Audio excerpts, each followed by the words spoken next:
Sparkle reads Of Mice and Men by John Steinbeck.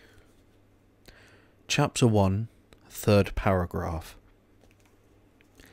Evening of a hot day started the little wind to moving among the leaves. The shade climbed up the hills towards the top. On the sandbanks the rabbits sat as quietly as little grey sculpted stones. And then from the direction of the state highway came the sound of footsteps on crisp sycamore leaves. A stilted heron laboured up into the air and pounded downriver.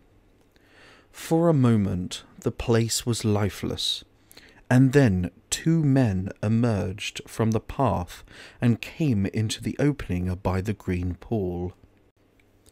They had walked in single file down the path, and even in the open one stayed behind the other. Both were dressed in denim trousers and in denim coats, with brass buttons. Both wore black, shapeless hats, and both carried a tight blanket rolls slung over their shoulders. The first man was small and quick, dark of face, with restless eyes and sharp, strong features. Every part of him was defined: small, strong hands, slender arms, a thin and bony nose. Behind him walked his opposite, a huge man, shapeless of face, with large pale eyes, with wide, sloping shoulders, and he walked heavily, dragging his feet a little, the way a bear drags his paws. His arms did not swing at his sides, but hung loosely. The first man stopped short in the clearing, and the follower nearly ran him over. He took off his hat and wiped the sweatband with his forefinger and snapped the moisture off. His huge companion dropped his blanket and flung himself down and drank from the surface of the green pool. Drank with long gulps, snorting into the water like a horse. The small man stepped nervously behind him. "Lenny," he said sharply. "Lenny, for God's sake, don't drink so much." Lenny continued to snort into the pool. The small man leaned over and shook him by the shoulder. "Lenny, you're gonna get sick like you was last night."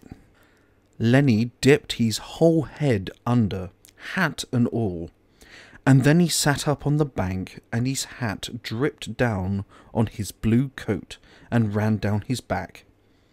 "That's good," he said. "You drink some, George.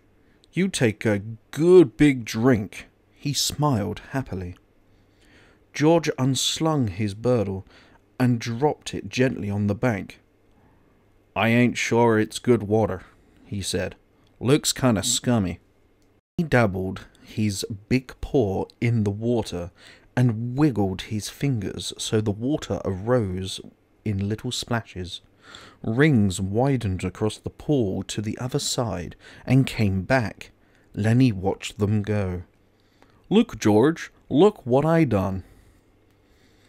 George knelt beside the pool and drank from his hand with quick scoops. "Tastes all right," he admitted. "Don't really seem to be running, though." "You never ought to drink water that isn't running, Lenny," he said hopelessly. "You'll drink out the gutter if you was thirsty." He threw a scoop of water in his face and rubbed it about with his hand, under his chin and around the back of his neck. Then he replaced his hat, pushed himself back from the river, drew up his knees and embraced them. Lenny, who had been watching, imitated George exactly. He pushed himself back, drew up his knees, embraced them, looked over to George to see whether he had it just right. He pulled his hat down a little more over his eyes, the way George's hat was.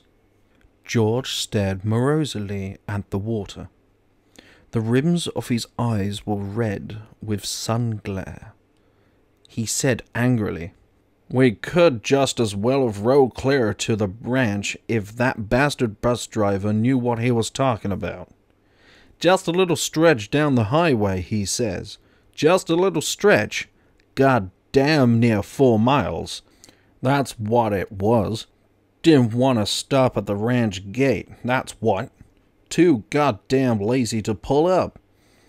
Wonder he isn't too damn good to stop at Soledad at all. Kicks us out and says just a little stretch down the road. I bet it was more than 4 miles. Damn hot day." Lemmy looked timidly over to him. "George?"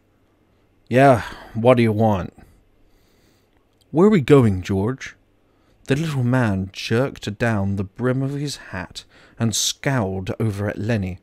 "So you forgot that already, did you? I ought to tell you again, do I? Jesus Christ, you're a crazy bastard." "I forgot," Lenny said softly. "I tried not to forget. Honest to God I did, George.